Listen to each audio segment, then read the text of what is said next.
오늘의 주요 뉴스입니다. 대한의사협회가 의대 증원이 취소되지 않으면 전공의들이 돌아오지 않을 것이라고 밝혔습니다.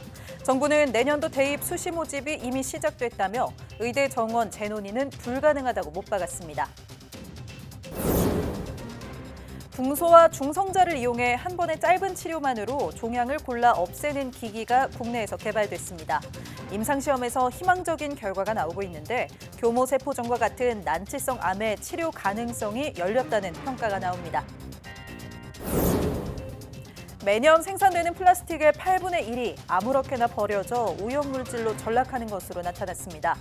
플라스틱 쓰레기 처리 시설이 부족한 곳에서 가장 많은 오염이 발생했는데 플라스틱 생산과 소비 자체를 줄여야 한다는 지적이 나왔습니다. 브라질과 볼리비아 등 남미 곳곳에서 잦은 대형 산불이 이어지고 있습니다. 기후 변화로 가뭄과 폭염이 이어지고 있는 데다 화전 농업과 같은 개간이 늘어난 점이 원인으로 지목됐습니다.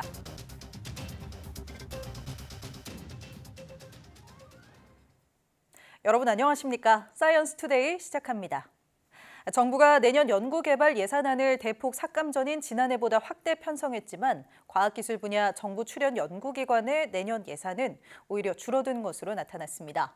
국회 과학기술정보방송통신위원회 소속 더불어민주당 황정아 의원이 출연연 연도별 주요 사업비 자료를 살폈더니 25개 출연연 주요 사업비 예산안은 1조 833억 원으로 지난해보다 1,013억 원, 8.6% 줄어든 것으로 조사됐습니다. 25개 출연연 중 23곳의 예산이 줄었는데 가장 많이 삭감된 곳은 한국과학기술연구원, 키스트로 100억 원이 깎였고 한국생산기술연구원이 96억 원으로 뒤를 이었습니다. 출연연 주요 사업비는 꾸준히 증가하다 올해 24% 이상 대폭 삭감됐었습니다. 황정아 의원은 연구개발 예산 삭감의 고통이 내년까지 이어질 수 있어 매우 우려되는 상황이라고 지적했습니다. 카이스트가 미국 뉴욕대학교와 인공지능 분야 공동학위제를 국내 최초로 도입합니다. 카이스트 이광형 총장과 뉴욕대 린다 밀스 총장은 서울 포시즌스 호텔에서 이와 관련한 업무 협약 체결식을 가졌습니다. 두 학교는 인공지능 분야의 역량을 강화하고 글로벌 인재를 양성해야 한다는 공감대를 바탕으로 이번 공동학위제를 추진하게 됐다고 설명했습니다. 또 교과 이수 로드맵과 운영시설, 교수진, 학생 규모, 인증에 관한 법률적 사항 등에 대해서는 올해 안에 운영위원회를 설치해 구체적으로 논의하기로 했습니다. 이광영 카이스트 총장은 글로벌 기술 패권 경쟁 시대 인공지능 기술의 개발은 국가와 기업이 경쟁력을 확보하는 데 필수적인 요소라며 뉴욕대와의 장기적인 협력을 약속했습니다. 이어서 이광영 카이스트 총장과 린다 밀스 뉴욕대 총장의 이야기 들어보겠습니다. In the current era of global technology competition, the development of AI technology is vital. We have predicted and created many things, and we are now create for the future. Looking ahead, KAIST will focus on developing top-tier talent to advance and apply AI across various fields through our long-term partnership with NYU. Signed or formed a historic partnership combining the distinctive strengths of both universities to drive advances in research and education, as well as to forge new industrial collaborations and investments. It is essential to our future, and it is the reason why we are signing this MOU today. 김치 섭취가 세계 사망 1위 질환인 이상지질혈증을 개선하는 데 효과적이라는 연구 결과가 나왔습니다. 세계김치연구소 중앙대학교 공동연구진은 한국인 유전체 역학조사를 기반으로 코호트 영양 역학 분석을 통해 김치 섭취로 여성의 중성지방, LDL 콜레스테롤, 총 콜레스테롤이 감소하는 상관성을 밝혀냈다고 밝혔습니다. 연구진은 배추김치를 한 번에 50g씩 매일 2, 3회 섭취하면 여성은 중성지방과 총 콜레스테롤 등의 수치가 감소하고 남성의 경우 몸에 좋은 콜레스테롤인 고밀도 지단백질 콜레스테롤의 수치가 증가한다고 설명했습니다. 연구진은 세계 최초로 김치의 건강 기능성이 우수하다는 것을 과학적이고 고도화된 연구로 규명할 예정이라고 덧붙였습니다. 생존율이 희박한 악성 뇌종양인 교모세포종이 이제는 완치까지 내다볼 수 있게 됐습니다. 국내 연구진이 단 한 번 30분이라는 짧은 시간에 붕소와 중성자를 활용해 종양세포를 없애는 새로운 치료법을 개발했습니다. 보도에 박나연 기자입니다. 교모세포종은 지난해 국내에서만 2,000명에 가까운 환자가 발생했을 정도로 악성 뇌종양 중에서는 가장 흔한 질환입니다. 종양의 증식 속도가 매우 빠르고 주변 뇌조직까지 퍼지는 특성 때문에 그동안 치료가 매우 어려웠습니다. 가천대 길병원 연구진이 교모세포종과 같은 악성 뇌종양을 치료하는 새로운 방법을 제시했습니다. 핵심은 중성자를 잘 잡는 성질을 가진 붕소를 중성자와 함께 이용하는 겁니다. 붕소 화합물을 체내에 투입한 후 중성자를 쐬서 핵반응을 일으켜 종양세포를 없애는 방식입니다. 수차례 반복해야 하는 다른 방사선 치료와 달리 단 한 번만으로도 치료가 끝나고 통증이 없는 건 물론 주변 정상세포에도 아무런 손상을 주지 않습니다.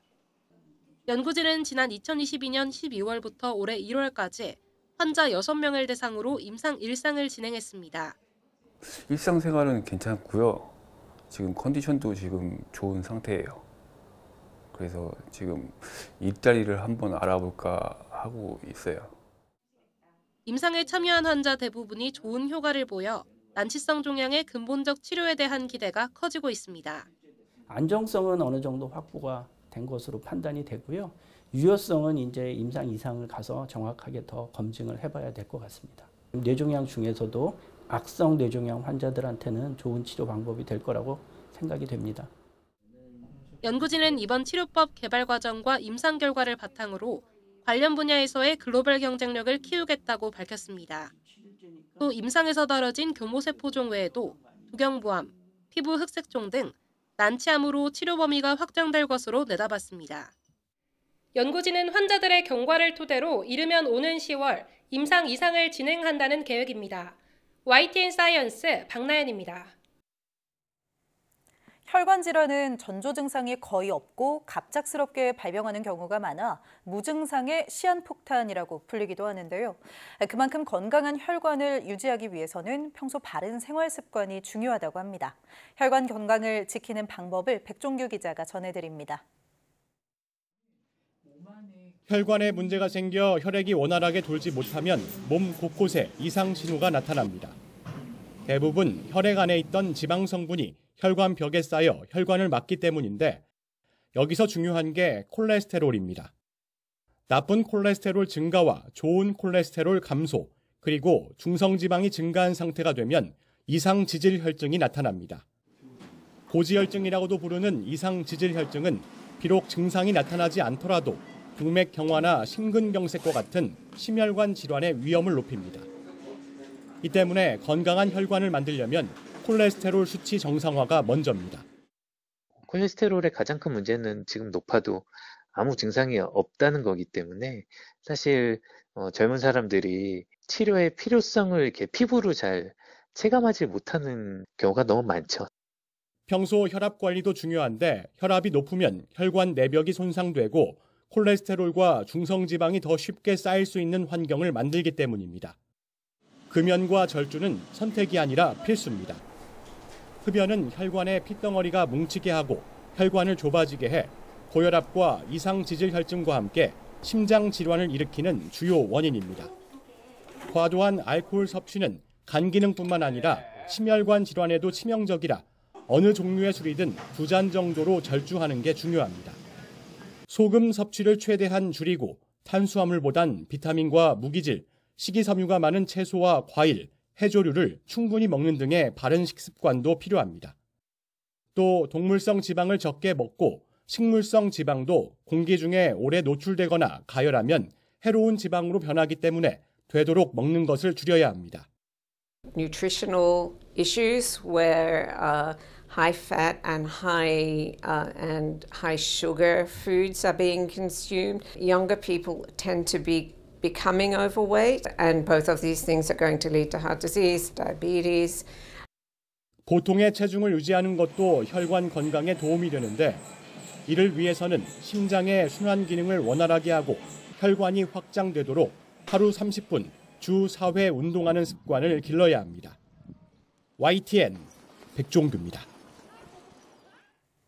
최근 유명인들이 음주운전을 했다 적발되는 일이 자주 일어났는데요. 자칫 큰 사고로 이어질 수 있는 음주운전의 위험성은 아무리 강조해도 지나치지 않죠.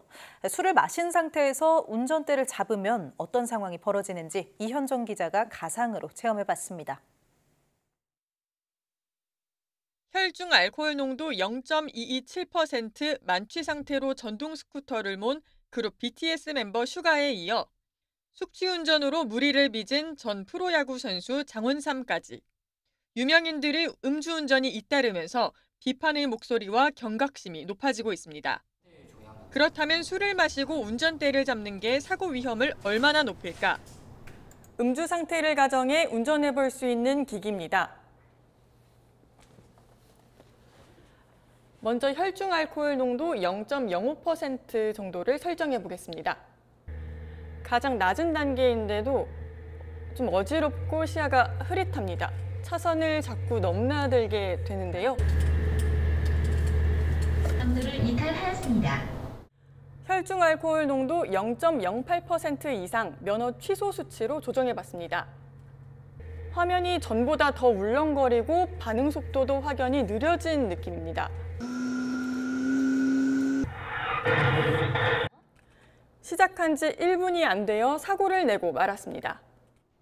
만취 상태에서는 운전은커녕 제대로 몸을 가누기도 어렵습니다. 제가 쓴 건 혈중 알코올 농도 0.15% 이상을 느낄 수 있는 고글입니다. 방향 감각이 없고 중심을 잡기 어렵습니다. 넘어질까 봐 무섭네요. 전문가들은 체내에서 알코올이 완전히 분해되기 전까지 절대로 운전대를 잡아서는 안 된다고 경고합니다. 일단은 술을 마셨으면은 다음 날에 아침에 운전을 하시면 안 됩니다. 한 병 반 이상 마셨다. 그러면 최소 10시간, 11시간 뒤에는 운전을 하셔야겠습니다. 이 정도면 괜찮겠지라는 안일한 생각이 인명사고로 이어질 수 있는 만큼 운전자들의 경각심이 중요합니다. YTN 이현정입니다. 정부는 전기차 화재 예방을 위해 전기차 배터리 관리 시스템 기능을 개선하겠다고 밝혔습니다. 또 운전자들의 실사용도 늘릴 계획인데요. 이 시스템이 어떻게 전기차 화재를 막을 수 있는지 최하영 기자가 보도합니다. 전기차 하부 배터리팩 머리맡에 붙어있는 은색 상자.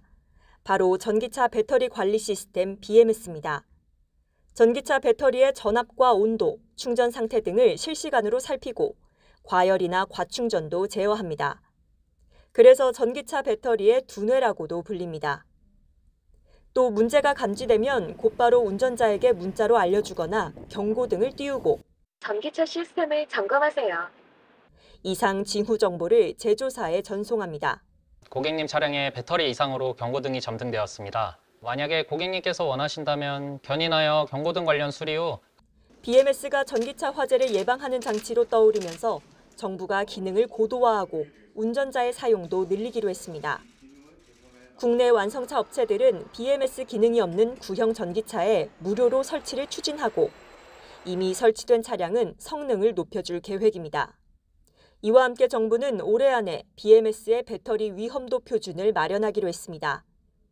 특히 내년 상반기부터 전기차 소유주가 동의하면 위험 단계의 경우 자동으로 소방당국에 알리는 방안을 추진합니다.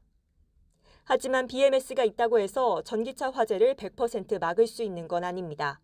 오류 가능성도 있기 때문입니다. 만약에 문제가 생기고 먹통이 되면 그냥 과충전이 될 수도 있고요. 화재 요인이 될 수도 있기 때문에 다양한 안전 대책을 BMS도 2중, 3중이 필요하다고 말씀드릴 수가 있습니다. 이에 정부는 내년부터 BMS 센서 다변화와 화재 전 가스 배출 감지, 냉각 기술 등을 개발해 화재 진단과 제어 성능을 높일 방침입니다. YTN 최하영입니다.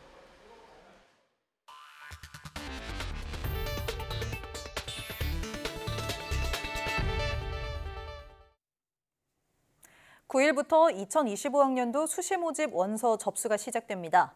4년제 대학은 9일부터 13일까지 원서를 모집하고 이를 통해 정원의 79.5%를 선발합니다.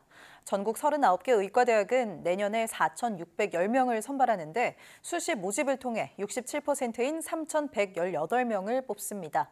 수험생들은 모두 6차례 지원할 수 있으며 수시 합격자는 등록 여부와 관계없이 정시와 추가 모집에 지원할 수 없습니다. 대한의사협회는 의대 증원 백지화가 전공의 복귀를 위한 최소 조건이라고 거듭 강조했습니다. 의협은 9일 의료 정상화를 위한 대국민 호소문에서 의대 증원과 필수 의료 정책 패키지를 전면 백지화해야 한다며 2025년을 포함한 의대 증원 취소가 없으면 전공의들은 돌아오지 않을 것이라고 밝혔습니다. 이어 정부를 향해 현실적으로 논의가 가능한 2027년 의대 정원부터 투명하고 과학적인 추계 방식으로 공정하게 논의하자고 제안했습니다. 또 필수 의료 정책 패키지 등 국민 폐해가 확실한 정책 모두를 폐기하고 의료 정상화를 위해 정부가 진정성을 갖고 대화에 나서야 한다고 촉구했습니다. 그러면서 의대 증원 2년 연기의 사회적 비용은 매우 적다며 국민 생명을 담보로 의료 현장의 위기를 초래할 만큼 의대 정원이 시급한 문제가 아니라고 주장했습니다. 한편 대통령실은 의료계에서 주장하는 내년도 의대 증원 유예 주장에 대해 현실적으로 불가능하다며 불가 입장을 재확인했습니다. 대통령실 핵심 관계자는 9일 기자들과 만나 수시 원서 접수가 시작되는 등 대혼란을 일으킬 수 있다며 이같이 말했습니다. 다만 2026년 이후 의대 증원 규모에 대해서는 의료계에서 합리적인 의견을 내놓으면 제로 베이스에서 열린 마음으로 논의하겠다며 하루빨리 대화 테이블로 나와달라고 당부했습니다. 정부와 의료계의 갈등으로 전국 곳곳에 응급실 운영이 차질을 빚고 있습니다. 추석 연휴 응급실 의료 공백 우려가 나오면서 지자체들이 각자 대책 마련에 나섰습니다. 보도에 오태인 기자입니다. 비교적 한산한 평일 오전 울산 지역을 담당하는 권역 응급의료센터. 일부 진료 공백이 생긴 다른 지역과 달리 24시간 돌아가고 있습니다. 전공의 사직으로 한때 어려움도 있었지만 경영진까지 투입되면서 일단 운영 중단은 피했습니다. 의료진의 숫자가 좀 줄어있긴 하지만 우리 응급의학과 교수님들의 이제 헌신적인 노력으로 24시간 360일 체제는 정상적으로 돌아가고 있습니다. 그렇지만 주로 이제 중증 환자 중심으로 저희가 진료를 하고 있고요. 하지만 언제 진료가 중단될지 시민 불안은 커지고 있습니다. 특히 추석 연휴를 앞두고 갑자기 아프면 진료를 못 받을까 하는 걱정이 이어집니다. 시민들 우려 속에 추석 연휴 응급실 의료 공백을 막으려고 지자체에서 대책을 내놨습니다. 울산시는 우선 비상의료관리 상황반을 꾸려 지역 12개 모든 응급기관을 전담 관리하는 공무원을 배치했습니다. 응급 사항을 매일 점검하고 특이 사항이 발생하면 바로 조치할 수 있도록 한 겁니다. 또 지난 설 연휴보다 3배 많은 310여 개 병의원과 600여 개 약국이 문을 열도록 했습니다. 추석 연휴에 우리 울산의 의료 체계가 정상화될 수 있도록 우리 시에서도 상황실을 운영할 것이고요. 특히 이제 한의사, 의사, 약사, 동네 병원까지도 저희들 비상체제를 유지하고 있습니다.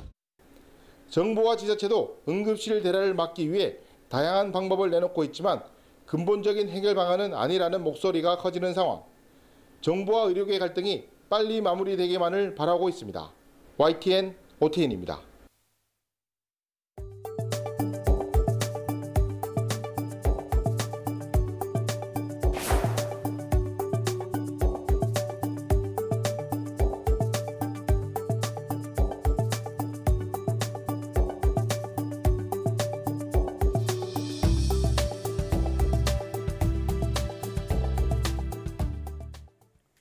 올해 들어서도 지구의 평균 기온이 역대 최고치를 계속 경신하고 있는 가운데 북반구 곳곳에서는 최악의 산불이 이어지고 있습니다.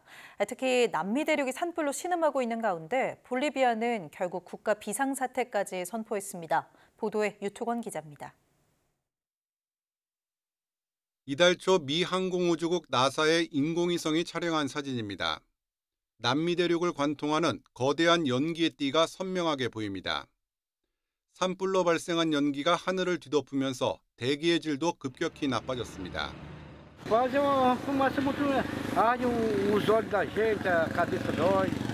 Pero hay tres que en este momento están activos y que tienen como evidentemente cada incidente de incendio forestal sus complejidades que están siendo atendidas. 올해 들어 3만 6천여 건의 산불을 겪은 볼리비아에선 70여 건의 산불이 계속 번지고 있습니다. 각종 문화유산과 원주민 보호구역도 잿더미가 될 위기에 처했습니다. 결국 국가 비상사태를 선포하고 국제사회의 지원을 요청했습니다. El fuego tenemos 3.8 millones de hectáreas que se han afectado. 에콰도르나 페루, 브라질 등에서도 지난 2010년 이후 최악의 산불 시즌이 이어지고 있습니다. 산불 발생 건수도 급격히 늘어났고 피해 면적도 훨씬 커졌습니다. 이런 현상의 원인으론 무엇보다도 기후변화에 따른 심각한 가뭄이 꼽히고 있습니다.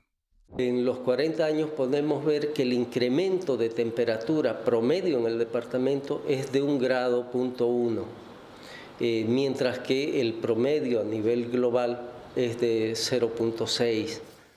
여기에 화전농업의 확대 등 마구잡이 토지 개간이 상황을 더욱 악화시켰습니다. 전문가들은 남미 대륙을 휩쓸고 있는 산불이 올해 말까지 계속될 것으로 우려하고 있습니다. YTN 유튜관입니다. 제대로 처리되지 않고 불타거나 버려지는 플라스틱이 한 해 5,200만 톤에 달한다는 연구 결과가 나왔습니다. 대부분 인도와 아프리카 저개발 국가에서 발생하는 오염인데 연구자들은 가난한 나라의 책임을 물을 게 아니라 플라스틱 생산부터 줄여야 한다고 강조했습니다. 장하영 기자입니다. 전 세계 5만여 개 도시의 폐기물 관리 시스템과 물질 흐름 데이터를 분석했더니 매년 5,200만 톤의 플라스틱 오염이 발생한다는 연구 결과가 네이처에 실렸습니다. 5,200만 톤은 미국 뉴욕 센트럴파크를 엠파이어 스테이트 빌딩 높이만큼 채울 정도의 양인데 유엔이 발표한 플라스틱 생산량 4억 톤의 8분의 1 수준입니다. 매년 만들어낸 플라스틱 8분의 1이 매립지가 아닌 야외에 아무렇게나 버려지고 부적절하게 불태워진다는 얘기입니다. 1위 배출국은 전체 배출량의 5분의 1을 차지한 인도고 나이지리아와 인도네시아가 뒤를 이었습니다. 쓰레기를 처리할 기반 시설이 부족한 지역입니다. We have a major challenge across the global south. 1.2 billion people, we estimate, that live without any provision of solid waste collection services.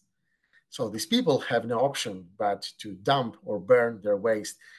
이렇게 방출된 미세 플라스틱이 에베레스트 산부터 마리아나 해구까지 지구 곳곳에 쌓이고 있지만 연구진은 남반구의 책임을 전가해선 안 된다고 강조했습니다. 관리가 안 되므로 생산과 소비를 줄여야 한다는 겁니다. 유엔은 플라스틱 40% 감축안을 비롯한 구속력 있는 국제 협약을 만든다며 지금까지 4차례 회의를 열었지만 합의에 이르지 못했습니다. More production means more pollution, and if we do not address the production, we're just going to flood the planet with plastics and really harm the future generations. 미국까지 기존 입장을 뒤집고 생산 감축으로 선회했다는 소식이 들려오는 가운데 최종 회의는 오는 11월 우리나라 부산에서 열릴 예정입니다.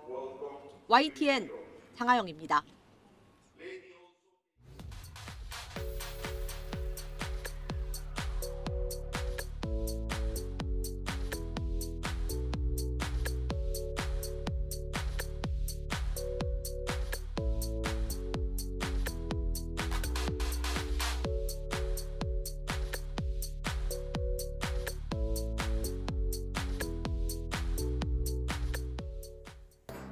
기후위기를 해결하기 위해 이제는 행동할 때라는 이야기. 어제 오늘 일이 아니지만 여전히 일상 속에서 경각심을 갖긴 쉽지 않습니다. 가을 이슬이 맺힌다는 절기 백로에도 폭염특보가 내려지는 등 무더위가 여전한 가운데 지난 주말 강남 대로에서는 2만 명이 넘는 시민들이 기후변화에 대한 대응 방안을 요구하는 집회를 열었는데요. 이 같은 많은 사람들의 관심이 조금이라도 기후위기에 도움이 되기를 바랍니다. 뉴스 마칩니다. 고맙습니다.